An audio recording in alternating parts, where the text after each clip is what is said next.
Hello, আসসালামু আলাইকুম বন্ধুরা। আমি আপনাদের সামনে একটা ব্লগ ভিডিও নিয়ে হাজির হলাম।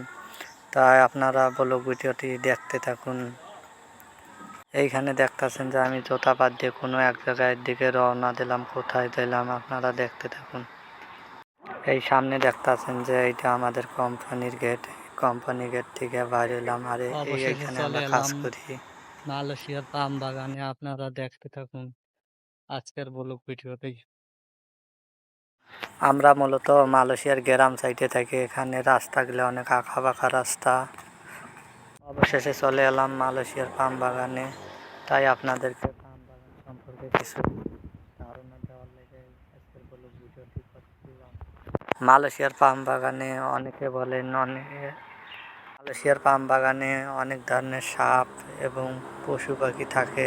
তাই এইখানে যারা কাজ করে অনেক সাবধানতার সহিত করে। আর একটা মালয়েশিয়ার ফল 70-80 কেজি হয়ে থাকে।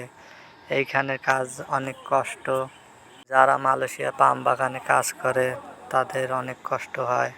একটা পাম ফলের ওজন 70-80 কেজি হয়ে থাকে।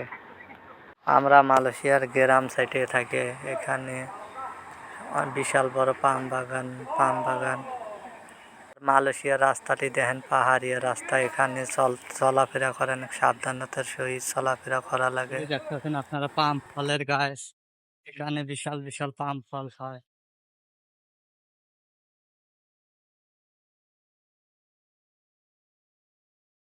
এই যে দেখেন পাম ফল, মালয়েশিয়ার পাম ফল। এইখানে দেখতে পাচ্ছেন যে মালয়েশিয়ার পাম ফল, এটা অনেক ছোট। এটা বড় হলে 70-80-90 কেজি পর্যন্ত হয়ে থাকে। একটা ফলে অনেক ওজন হয়ে থাকে। তাই এইখানে যারা কাজ করে তাদের অনেক পরিশ্রম ও কষ্ট হয়ে থাকে। মালয়েশিয়ার পাম বাগানে দেখুন কত বড় অজগর সাপ থাকে। আমরা সাপটিরে কিভাবে মারলাম দেখতে থাকুন।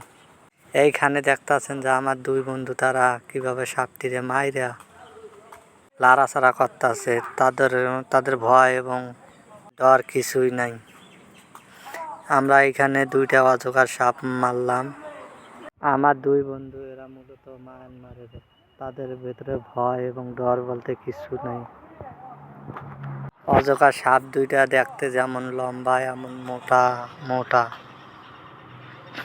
এইখানে যারা মালয়েশিয়ার পাম বাগানে কাজ করে মূলত তাদের অনেক সাবধানতার সহিত কাজ করা লাগে। যে কোনো সময় দুর্ঘটনা ঘটে যেতে পারে। বন্ধু দেন কিভাবে সাপটিরে টাইনে নিয়ে যাইতেছে। একটা করে সাপ মালয়েশিয়া 5 কেজি 10 কেজি ওজন হয়ে থাকে অজগর সাপটি। আজকের ভিডিওটি এই পর্যন্ত। আমার লেগে তো আমি যেন ভবিষ্যতে আরো ভালো টা ব্লগ নিয়ে আইতে পারি।